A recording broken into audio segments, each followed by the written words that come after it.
Hello dear student, welcome back to the channel. आज हमारा topic है पंचायती राज सिस्टम। आज हम पंचायती राज सिस्टम के बारे में स्टडी करेंगे। आपका जून 2025 पॉलिटिकल साइंस का एग्ज़ाम लास्ट डेज में हो चुका है। पेपर बहुत ज़्यादा टफ नहीं था, बहुत ज़्यादा इजी नहीं था, इजी टू मॉडरेट बोला जाएगा। और कुछ न्यू पैटर्न पे क्वेश्चंस भी हमें इस बार एग्ज़ाम में देखने को मिले हैं। पेपर का एनालिसिस चैनल पे अपलोड कर दिया जाएगा, आप उसे देख लें और अपनी फर्दर स्टडी जो है स्टार्ट कर दें। जून का पेपर होने के बाद अब हमारा जो एग्ज़ाम पड़ेगा नेक्स्ट वो आएगा दिसंबर में।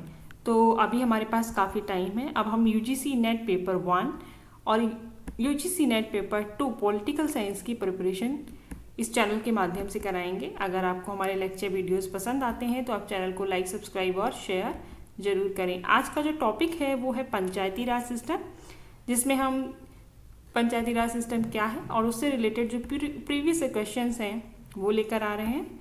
आई होप ये लेक्चर वीडियो आपको बेनिफिशियल लगे।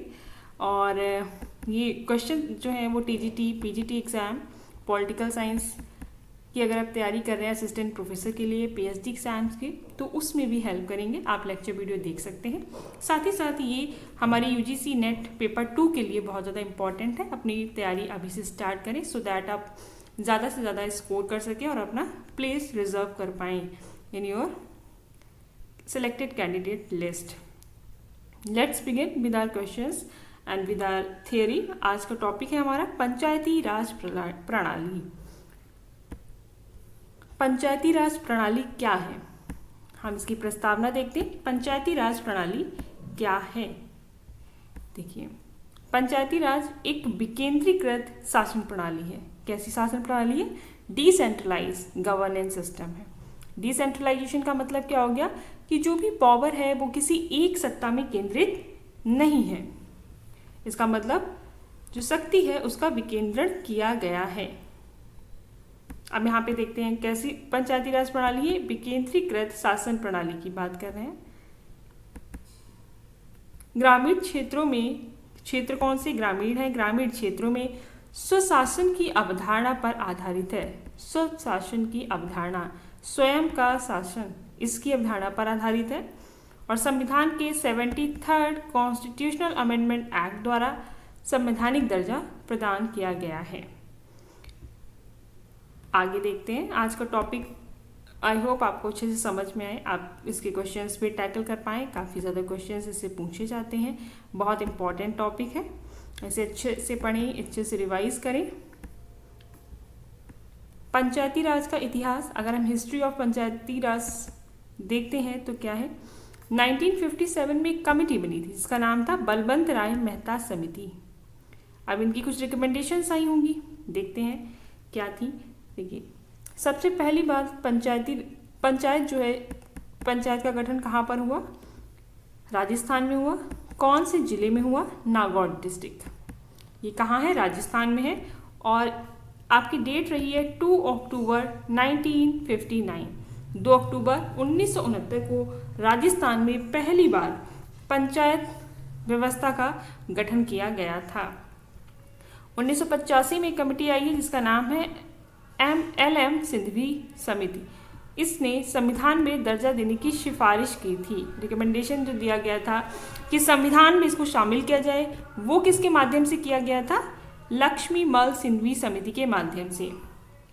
अमेंडमेंट कौन सा हुआ है? 73rd constitutional amendment act 1992।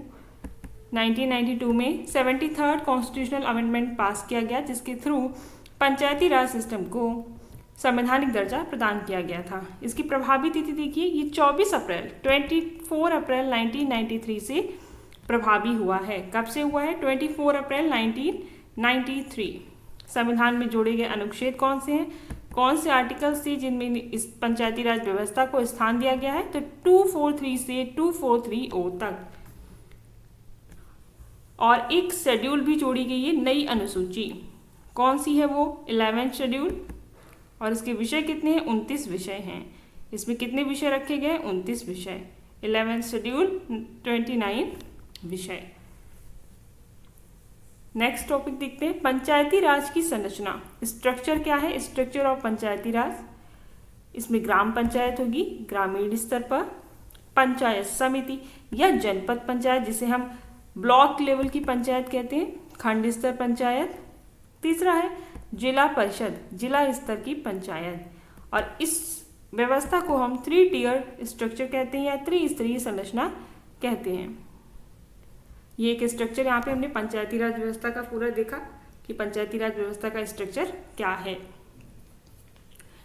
Next देखिए, ग्राम सभा। ग्राम सभा क्या है, ये ग्राम पंचायत का आधार है, बेस है। गांव के सभी मतदाता इसके सदस्य होते हैं।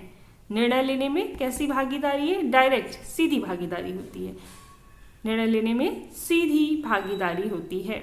नेक्स्ट देखिए, रिजर्वेशन स्ट्रक्चर क्या है हमारा, क्या प्रोविजंस दिए गए हैं रिजर्वेशन को लेकर। आरक्षण व्यवस्था के बारे में इन्होंने कहा अनुसूचित जाति और जनजाति व महिलाओं के लिए आरक्षण है, और महिलाओं को रिजर्वेशन कितना दिया गया है, न्यूनतम 33%। अभी आरक्षण महिलाओं के लिए कुछ राज्यों में 50% भी है। यहाँ पे हमने लिखा है, यहाँ पे देखिए कुछ राज्यों में क्या है, ये मोर देन 50% भी है। नेक्स्ट देखते हैं, पंचायती राज की विशेषताएं क्या है। Features of panchayati raj system, decentralisation, विकेंद्रीकरण, यानी कि सत्ता का विकेंद्रण है, यहाँ पे एक जगह पर सत्ता केंद्रित नहीं है।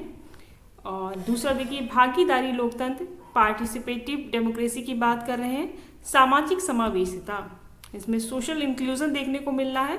और लोकल डेवलपमेंट, स्थानीय विकास, लोकल डेवलपमेंट होता है। पंचायती राज सिस्टम का सबसे खास क्या है, फीचर यही है कि एटलीस्ट जहाँ की समस्या है वहाँ के लोग उसे बेहतर तरीके से सॉल्व कर सकते हैं, तो स्थानीय विकास ज़्यादा तीव्र गति से होगा और ज़्यादा सशक्त रूप से होगा। नेक्स्ट देखते हैं, पंचायती राज से जुड़ी हुई कुछ समितियां हैं, इनसे क्वेश्चंस जरूर आते हैं, आप इसको जरूर स्टडी करके जाएं। कमिटीज ऑन पंचायती राज, देखिए पहली कमेटी जो थी वो थी बलवंत राय मेहता समिति, इनका क्रोनोलॉजिकल ऑर्डर भी याद करें। और ये इसका गठन हुआ 1957 में, योजना आयोग द्वारा बनाई गई थी।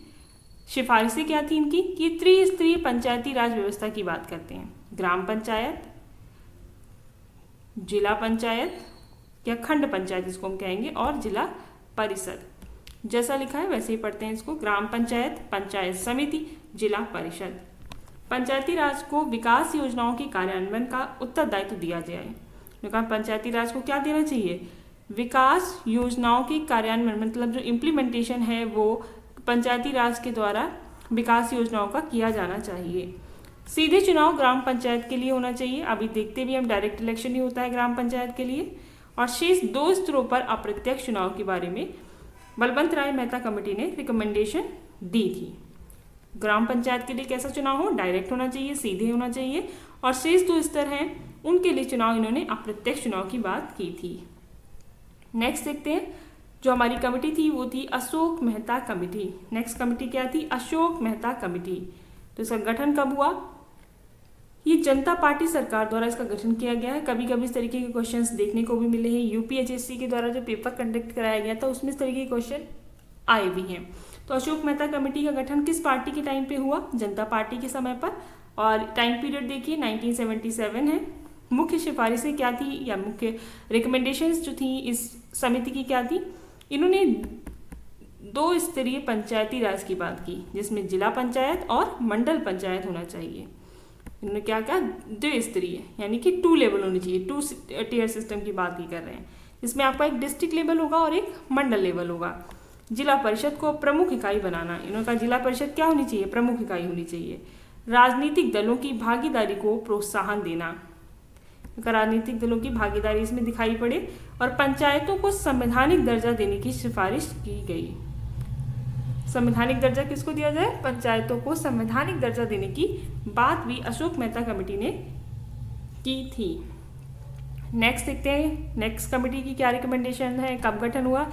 ये कमेटी है GVK राव समिति, GVK राव समिति। इसका गठन हुआ था 1985 में। अभी हमने जो ऊपर एक कमेटी पढ़ी थी, यहाँ पे लिखा हुआ था 1985, ये 1986 रहेगा। लक्ष्मीमल सिंधिवी समिति जो आई थी वो 1986 में आई थी। इस कमेटी का जो ईयर है वो क्या है, 1986 है। नेक्स्ट देखते हैं, ग्रामीण विकास पर कार्यबल के रूप में, ग्रामीण विकास पर कार्यबल के रूप में मुख्य सिफारिशें क्या थी इस समिति की, पंचायतों को विकास कार्यों का मुख्य साधन माना जाए, जो पंचायतें हैं उनको विकास कार्यों का मुख्य साधन बनाया जाए। जिला स्तर पर योजना निर्माण और कार्यान्वयन में भागीदारी का जो डिस्ट्रिक्ट लेवल है वहाँ पे प्लान्स बने, क्रियान्वयन में भागीदारी रहनी चाहिए। राज्य स्तर पर राज्य परिषद की स्थापना की जाए। ये जीवी के राव समिति की सिफारिशें थी। नेक्स्ट है लक्ष्मीमल सिंधवी समिति। इसका गठन कब हुआ, 1986 में हुआ था और ये केंद्र सरकार द्वारा गठित की गई थी। मुख्य सिफारिशें देखिए इस कमेटी की क्या है कि पंचायतों को कैसा संवैधानिक दर्जा दिया जाए, पंचायतों को जो दर्जा हो कैसा दिया जाए, संवैधानिक दर्जा दिया जाए। ग्राम सभा को पंचायती राज की नींव बताया जाए, ग्राम सभा को पंचायती राज की नींव बताया जाए और लोकपाल जैसी व्यवस्था पंचायतों में भी लाई जाए। ये लक्ष्मीमल सिंधवी समिति की मुख्य सिफारिशें थी। नेक्स्ट कमेटी देखते हैं, थुंगन समिति। 1988 में गठन हुआ इस समिति का, पीवी नरसिंह राव सरकार के समय। मुख्य सिफारिशें क्या थी इसकी, पंचायतों को अधिक शक्तियां और वित्तीय स्वायत्तता मिले, संविधान में पंचायती राज व्यवस्था को शामिल किया जाए, पंचायतों को क्या मिले, ज़्यादा शक्तियां दी जाएं, ज़्यादा वित्तीय स्वायत्तता मिले, मतलब फाइनेंशियल ऑटोनॉमी की बात कर रही है, और संविधान में पंचायती राज व्यवस्था को शामिल किया जाए। नेक्स्ट कमेटी, तो ये हमने भी जो कमिटीज पढ़ी इसमें सबसे प्रमुख कमेटी कौन सी थी, पहली कमेटी थी बलवंत राय मेहता समिति, दूसरी कमेटी हमने पढ़ी अशोक मेहता कमेटी, तीसरी पढ़ी हमने जीवी के राव समिति, लक्ष्मीमल सिंधवी और थुंगन कमेटी। इस तरीके से हमने 5-6 कमिटीज़ यहाँ पे स्टडी की। काफ़ी बेसिक नॉलेज यहाँ पे प्रोवाइड की गई है।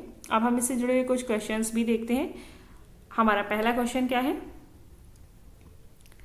भारत में पंचायती राज व्यवस्था का जन्म किस समिति की सिफारिश पर हुआ, भारत में पंचायती राज व्यवस्था का जन्म किस समिति की सिफारिश पर हुआ, ए अशोक मेहता कमेटी, बी बलवंत राय मेहता समिति, सी जीवी के राव समिति, डी थुंगन समिति। तो इसका सही उत्तर है बी बलवंत राय मेहता समिति। B is the right answer. Balwant Rai Mehta समिति की सिफारिश पर पंचायती राज व्यवस्था का जन्म हुआ।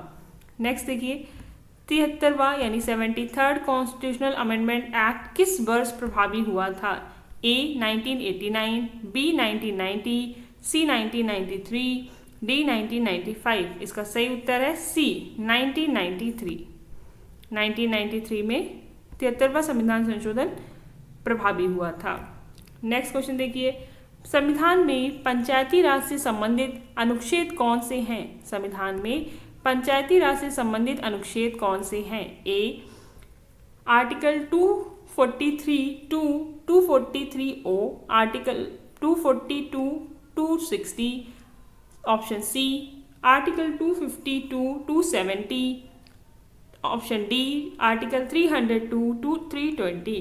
तो इसका सही उत्तर है ए आर्टिकल 243 टू 243 ओ।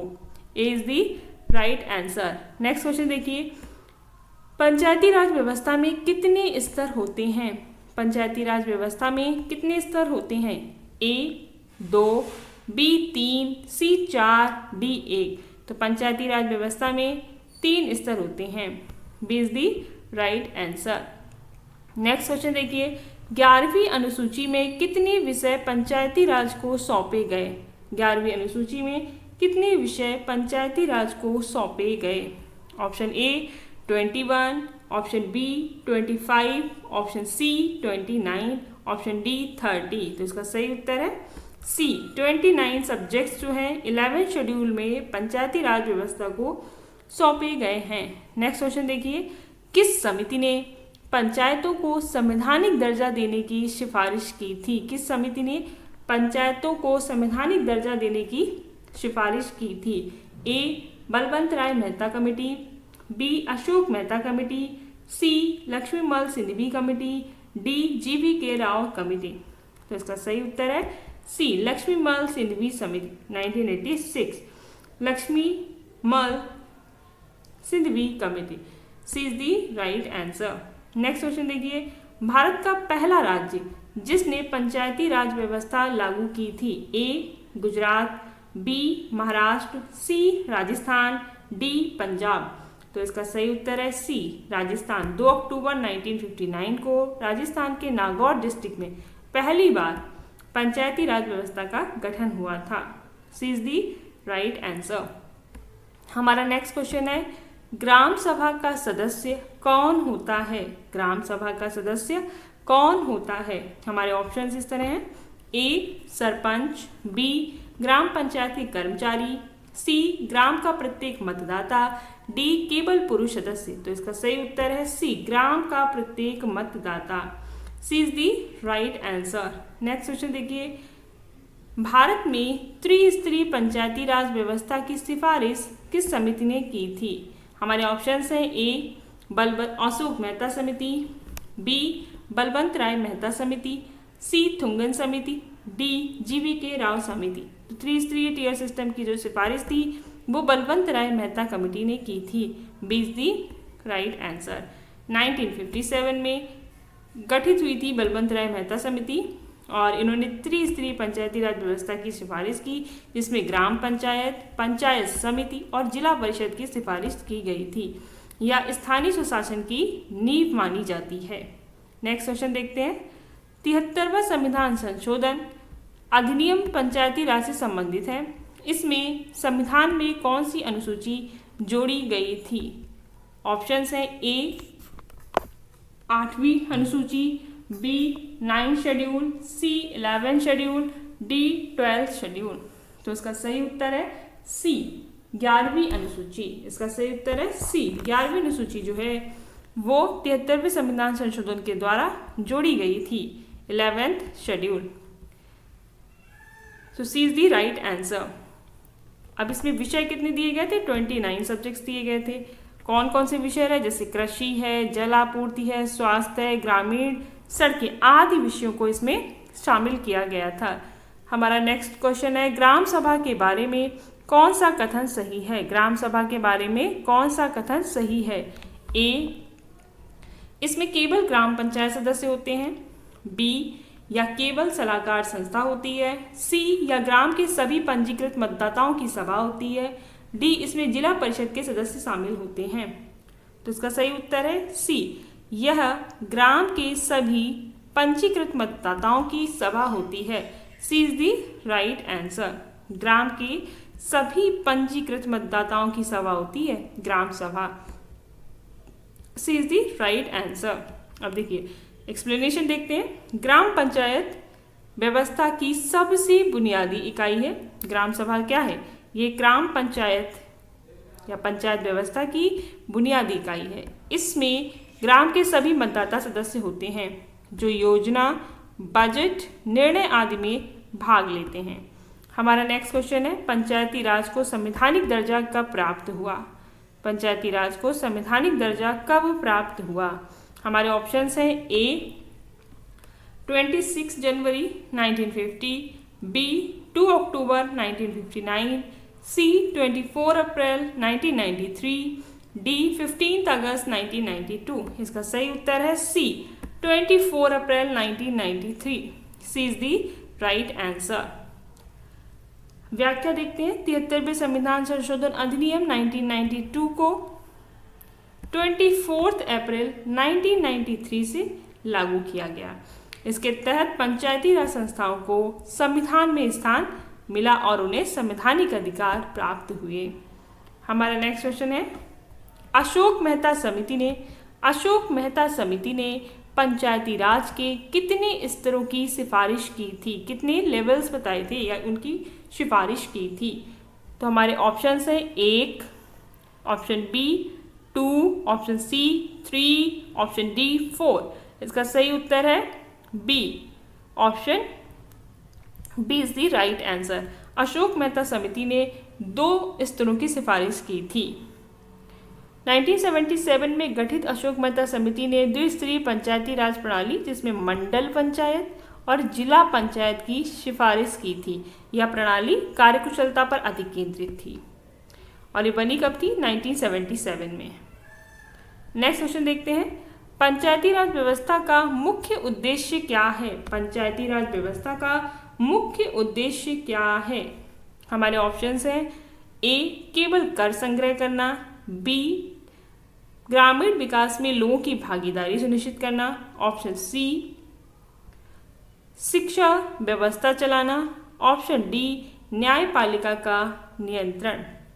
तो हमारे उत्तर क्या है? हमारा उत्तर है बी ग्रामीण विकास में लोगों की भागीदारी सुनिश्चित करना। B is the right answer. B is the right answer. Panchayati Raj का मुख्य उद्देश्य है जन भागीदारी और विकेंद्रीकरण के माध्यम से ग्रामीण क्षेत्रों का समग्र विकास करना, ताकि निर्णय लेने की शक्ति जनता के पास रहे। जन भागीदारी और विकेंद्रीकरण के माध्यम से क्या करना? ग्रामीण क्षेत्रों का समग्र विकास करना। अभी जो हम लेक्चर वीडियो अपलोड कर रहे हैं वो पॉलिटिकल साइंस सब्जेक्ट के TGT, PGT, assistant professor, PhD exams को ध्यान में रख के अपलोड किए जा रहे हैं। आपको लेक्चर्स पसंद आ रहे हैं तो आप चैनल को सब्सक्राइब, लाइक और शेयर जरूर करें। और हमारी चैनल पर आरओ की प्रिपरेशन भी कराई जा रही है, उससे जुड़े हुए क्वेश्चंस, प्रीवियस क्वेश्चन पेपर्स को हम अपलोड कर रहे हैं। आप अगर आरओ एग्ज़ाम की तैयारी कर रहे हैं, जिसका एग्ज़ाम जुलाई में है, तो आप उन लेक्चर सीरीज़ को देख सकते हैं। विद ईयर हमने अपलोड किया है कि किस वर्ष में कौन सा क्वेश्चन आया था। इससे हमें एक आइडिया लग जाएगा कि कहाँ से टॉपिक्स आ रहे हैं। हमारा एक्सप्लेनेशन हम देख रहे थे। पंचायती राज का मुख्य उद्देश्य है जन भागीदारी और विकेंद्रीकरण के माध्यम से ग्रामीण क्षेत्रों का समग्र विकास करना, ताकि निर्णय लेने की शक्ति जनता के पास रहे। नेक्स्ट क्वेश्चन देखते हैं। भारत में त्रिस्तरीय पंचायती राज व्यवस्था की शुरुआत सबसे पहले किस राज्य में हुई थी? A Uttar Pradesh, B Bihar, C Rajasthan, D Maharashtra. तो इसका सही उत्तर है C Rajasthan. Rajasthan is the right answer. District बताएं, ये नागौर डिस्ट्रिक्ट थी और डेट था 2 अक्टूबर 1959 को पहली बार भारत में त्रिस्तरीय पंचायती राज प्रणाली लागू की गई थी और यह बलवंत राय मेहता समिति की सिफारिश पर आधारित थी। ये भी ध्यान में रखें। नेक्स्ट क्वेश्चन देखते हैं। ये यूजीसी नेट 2019 के एग्जाम में आ चुका है। 11वीं अनुसूची में पंचायती राज से संबंधित कितने विषय शामिल किए गए हैं? ए 20, बी 25, सी 29, डी 35। तो इसका सही उत्तर है सी 29 सब्जेक्ट्स शामिल किए गए हैं। सी इज दी राइट आंसर। 73वें संविधान संशोधन द्वारा संविधान में 11वीं अनुसूची जोड़ी गई, जिसमें पंचायती राज संस्थाओं को कितने विषय दिए गए? 29 विषय दिए गए थे। इसमें कृषि, जलापूर्ति, स्वास्थ्य, शिक्षा, सड़कों आदि का निर्माण शामिल है। ये रिपीटेड क्वेश्चन है, बस ये ईयर वाइज हम यहाँ पे इंक्लूड कर रहे थे ताकि आपको ऑथेंटिसिटी मिल पाए कि क्वेश्चंस आ रहे हैं। नेक्स्ट क्वेश्चन देखिए। ये यूजीसी नेट 2021 के एग्जाम में आया था। पंचायती राज व्यवस्था को संवैधानिक दर्जा किस संशोधन द्वारा प्रदान किया गया? A 42nd amendment, B 52 amendment, C 73rd amendment, D 74th। तो इसका सही उत्तर है C 73rd amendment. C is the right answer. हमारा नेक्स्ट क्वेश्चन है, ये 2022 में पूछा गया है। निम्नलिखित में से किस समिति ने पंचायती राज को संवैधानिक दर्जा देने की सिफारिश की थी? तो हमारे ऑप्शंस क्या हैं? Ashok Mehta committee, A LM Singhvi committee, C Thungon समिति, डी बलवंत राय मेहता कमेटी। तो इसका सही उत्तर है B LM Singhvi committee. LM Singhvi committee, B is the right answer. 1986 में गठित सिंघवी समिति ने यह सिफारिश की थी कि पंचायती राज संस्थाओं को संविधान में दर्जा मिलना चाहिए, उसकी ताकि पंचायती राज की स्थिति कैसी हो? मजबूत हो और अधिक प्रभावशाली रूप से कार्य कर सकें। नेक्स्ट क्वेश्चन देखते हैं। ये 2023 में पूछा गया। ग्राम सभा के संबंध में निम्नलिखित में से कौन सा कथन सत्य है? ग्राम सभा के संबंध में निम्नलिखित में से कौन सा कथन सत्य है? हमारा ऑप्शन है ए या केवल पंचायत सदस्यों की बैठक होती है, बी या केवल वार्षिक रूप से मिलती है, सी या ग्राम के सभी पंजीकृत मतदाताओं की सभा होती है, डी इसका कोई अधिकार नहीं होता है। तो इसका सही उत्तर है सी यह ग्राम के सभी पंजीकृत मतदाताओं की सभा होती है। C is the right answer. ग्राम सभा क्या है? ग्राम के सभी पंजीकृत मतदाताओं की सभा है। C is the right answer. Next question देखिए, ये 2017 में आया था। पंचायती राज व्यवस्था का कौन सा स्तर निम्नतम स्तर कहलाता है? हमारे ऑप्शंस हैं ए जिला परिषद, बी पंचायत समिति, सी ग्राम पंचायत, डी नगर पालिका। तो इसका सही उत्तर है सी ग्राम पंचायत। सी इज दी राइट आंसर। त्रिस्तरीय पंचायत व्यवस्था में ग्राम पंचायत सबसे सबसे निम्न स्तर पर होती है, जैसे फर्स्ट सेकेंड थर्ड है। इसके ऊपर पंचायत समिति है और फिर जिला परिषद है। तो यहाँ पे बॉटम लेवल पे क्या आ रहा है आपका? ग्राम पंचायत आ रहा है, उसके ऊपर आपका पंचायत समिति आ जाएगी, फिर उसके ऊपर आपका जिला परिषद आ जाता है। तो ये सबसे निम्न स्तर पे कौन है? ग्राम पंचायत है। नेक्स्ट क्वेश्चन देखते हैं, ये 2016 में पूछा गया है। पंचायती राज संस्थाओं में महिलाओं के लिए न्यूनतम आरक्षण है। पंचायती राज व्यवस्थाओं में महिलाओं के लिए न्यूनतम आरक्षण है। A 25%, B 33%, C 50%, D 20%, B 33%। B is the right answer. 33% आरक्षण अनिवार्य है महिलाओं के लिए। अब देखते हैं यहाँ पे और डेटा। कुछ राज्य जैसे बिहार, मध्य प्रदेश, राजस्थान आदि में यह जो परसेंट है यह 50% तक कर दिया गया है। कौन से राज्य हैं इसमें? बिहार, एमपी, राजस्थान।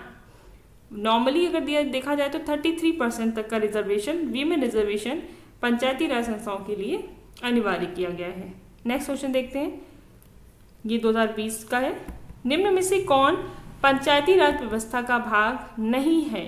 ए ग्राम पंचायत, बी पंचायत समिति, सी जिला परिषद, डी राज्यपाल। तो राज्यपाल जो है वो पंचायती राज व्यवस्था का भाग नहीं है। D is the right answer. Panchayati Raj त्रिस्तरीय प्रणाली है। ग्राम पंचायत जो ग्राम स्तर पर है, पंचायत समिति जो खंड स्तर पर है, और जिला परिषद जो जिला स्तर पर आते हैं। राज्यपाल का इससे सीधा संबंध नहीं है। हमारा नेक्स्ट क्वेश्चन देखते हैं, ये 2018 में आया था। पंचायती राज संस्थाओं की चुनाव प्रक्रिया की निगरानी कौन करता है? पंचायती राज संस्थाओं की चुनाव प्रक्रिया की निगरानी कौन करता है? ए निर्वाचन आयोग, बी राज्य चुनाव आयोग, सी संसद, डी मुख्यमंत्री कार्यालय। तो इसका सही उत्तर है बी राज्य चुनाव आयोग। B is the right answer. 73rd संशोधन के अनुसार पंचायतों के चुनावों की जिम्मेदारी संबंधित राज्य चुनाव आयोग की होती है, जो स्वतंत्र निकाय के रूप में कार्य करता है। नेक्स्ट क्वेश्चन देखते हैं, ये 2015 में आया था। जिला योजना समिति डिस्ट्रिक्ट प्लानिंग कमेटी का उद्देश्य क्या है? जिला योजना समिति डिस्ट्रिक्ट प्लानिंग कमेटी का उद्देश्य क्या है? ए जिला न्यायालय की निगरानी, बी शिक्षा नीति लागू करना, सी जिला स्तर पर योजनाओं का एकीकरण, डी ग्राम पंचायतों के कार्यों की जांच करना। तो इसका सही उत्तर है जिला स्तर पर योजनाओं का एकीकरण। सी इज दी राइट आंसर।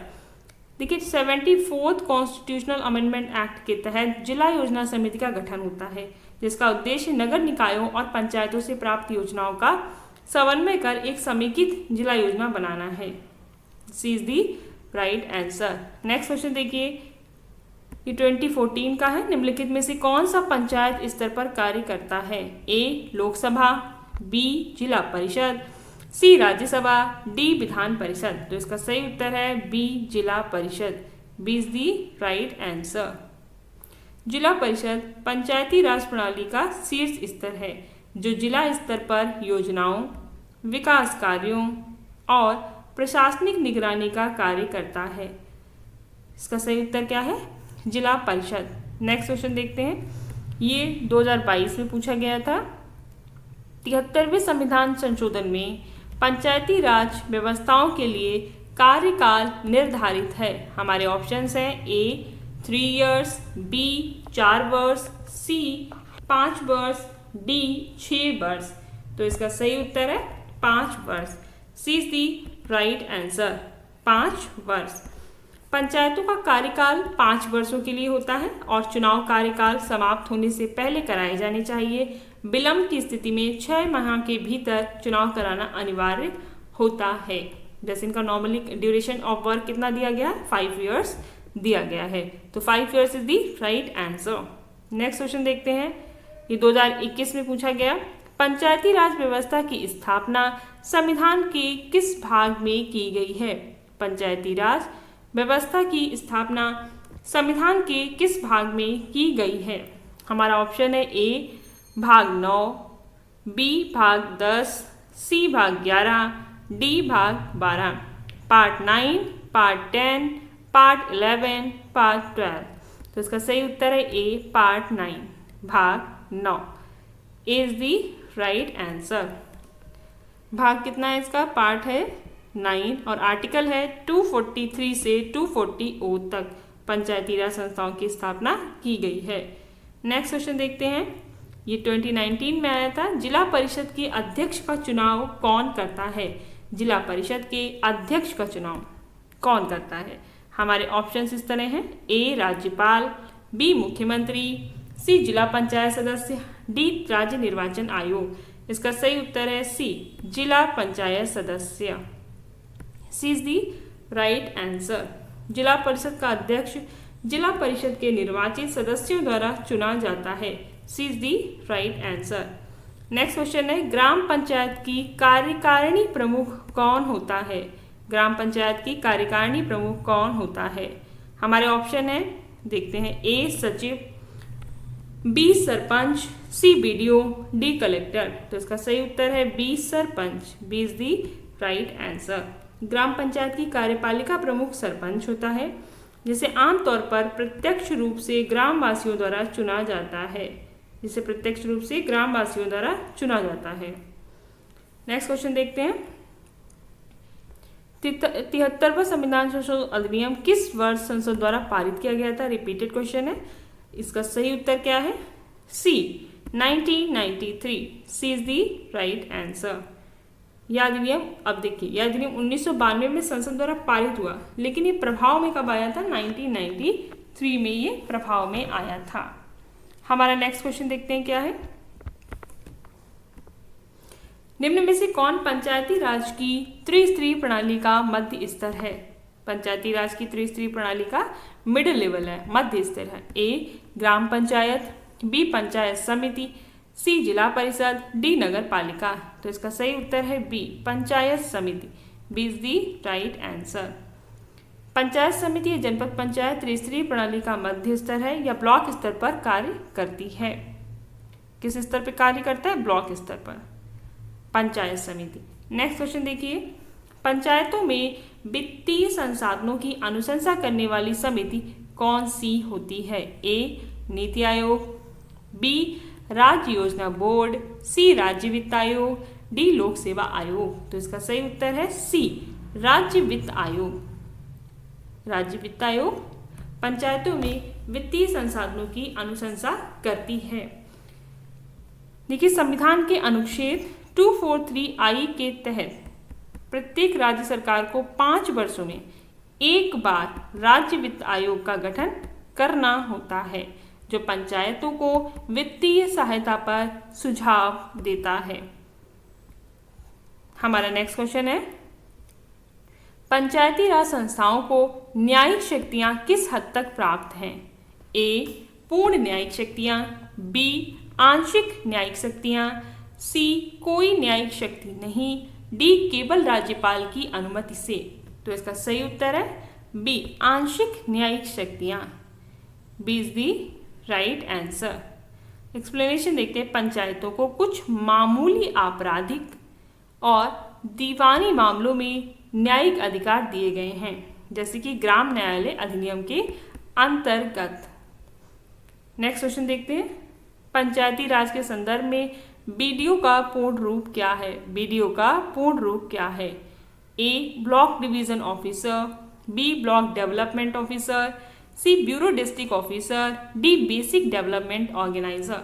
तो इसका सही उत्तर है B block development officer. B is the right answer. BDO का मतलब है ब्लॉक डेवलपमेंट ऑफिसर, जो ब्लॉक स्तर पर विकास योजनाओं का कार्यान्वयन सुनिश्चित करता है। B is the right answer. Next question देखते हैं। 73वें संविधान संशोधन के अनुसार पंचायतों के चुनाव कितने समय में कराना अनिवार्य है?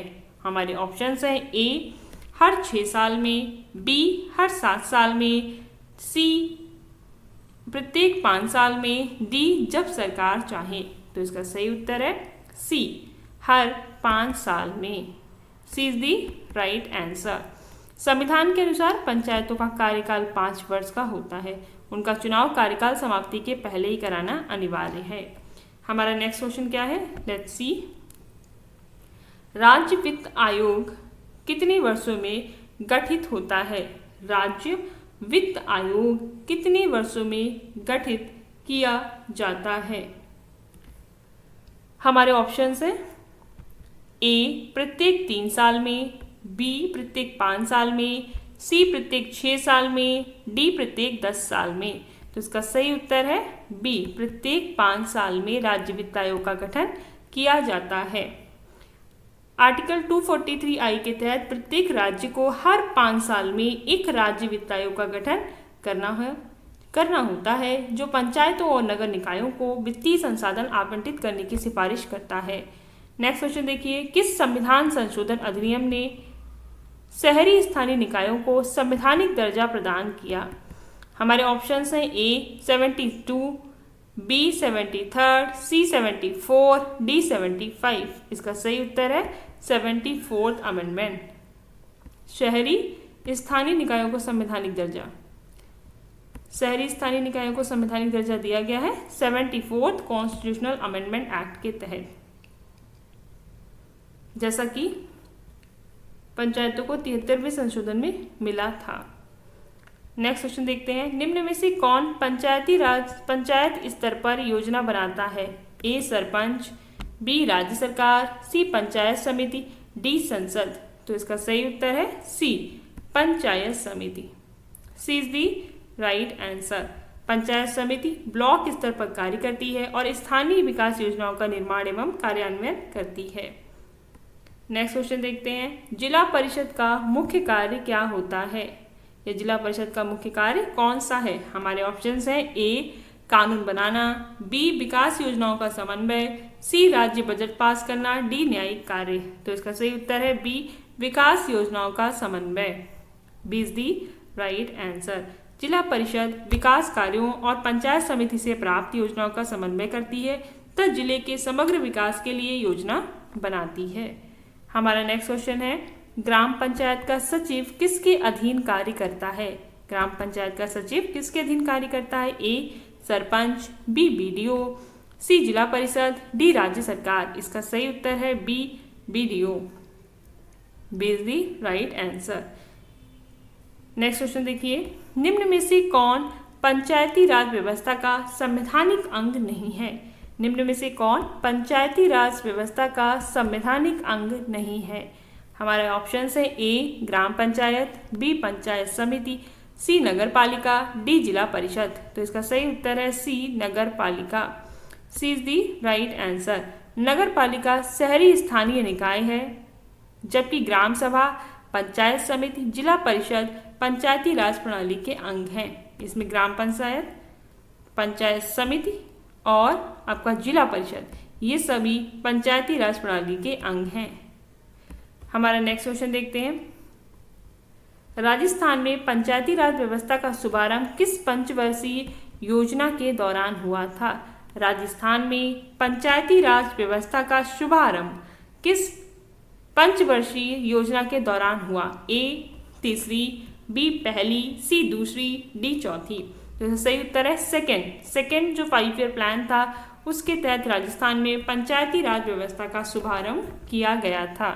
C is the right answer. और द्वितीय पंचवर्षीय योजना का टाइम क्या है? 1956 to 61। हमारा नेक्स्ट क्वेश्चन है। 73वें संविधान संशोधन का संबंध निम्नलिखित में से किस अनुच्छेद से है? A article 40, B article 41, C article 42, D article 43। इसका सही उत्तर है A article 40। A is the right answer. Next question देखिए, और ये आर्टिकल 40 है किसके अंतर्गत? DPSP, directive principles of state policy, यानी राज्य के नीति निर्देशक तत्वों के अंतर्गत। आर्टिकल 40 में ग्राम पंचायतों का वर्णन किया गया है। नेक्स्ट क्वेश्चन देखते हैं, भारतीय संविधान की 11वीं अनुसूची द्वारा पंचायती राज संस्थाओं को कौन सा विषय नहीं दिया गया है? ए, गैर पारंपरिक ऊर्जा संसाधन, बी, कृषि एवं पशुपालन, सी, रक्षा क्षेत्र, डी, पुस्तकालय। इसका सही उत्तर है सी, रक्षा क्षेत्र। ये केंद्र का विषय है। C is the right answer. ये पंचायती राज व्यवस्थाओं को नहीं दिया गया है। नेक्स्ट क्वेश्चन देखते हैं, संविधान के किस अनुच्छेद में पंचायतों के गठन का प्रावधान है? A, article 243, B, article 40, C, article 324, D, article 280। तो इसका सही उत्तर है ए, आर्टिकल 243। इसमें पंचायतों के गठन का प्रावधान दिया गया है। Is the right answer. Article 40 ग्राम पंचायतों से संबंधित है।